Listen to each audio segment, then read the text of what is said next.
শহুৰ দুটাক আজি DC অফিচত লৈ গ'লো এটা চাইনৰ কাৰণে, এই মাটিৰ ক্ষেত্ৰলৈ আৰু।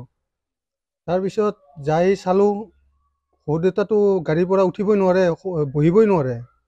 তাৰে পিছত তাৰে কৰ্তৃপক্ষক আমি জনালোঁ, জনোৱাৰ পিছততো কোনো ৰেষ্টুপলিয়া নাই।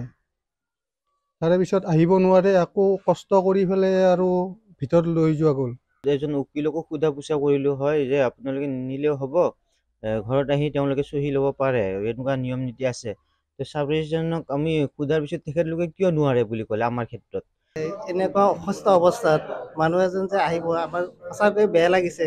কাৰণ গভমেণ্টে এটা গাইডলাইন ওলাইছে যে কমিশ্যন অসুস্থ মানুহ হ'লে 80 ইয়াৰ্ছ, তাৰমানে senior citizen 80 years plus physical handicap, এই দুজন ব্যক্তিহে তাৰমানে কমিশ্যন কৰিব পাৰে।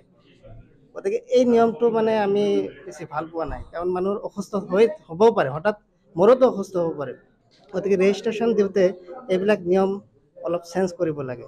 চৰকাৰলৈ আহ্বান কৰিছোঁ যাতে ৰাইজৰ প্ৰতি এখন হেৰি কৰে যে ৰাইজৰ সহায়ৰ কাৰণে এখন নতুনকৈ এইটো এডপ্ট কৰে যে মানে সকলোৱে যাতে বেমাৰী হ'লে যাতে কমিশ্যন কৰাব পাৰে।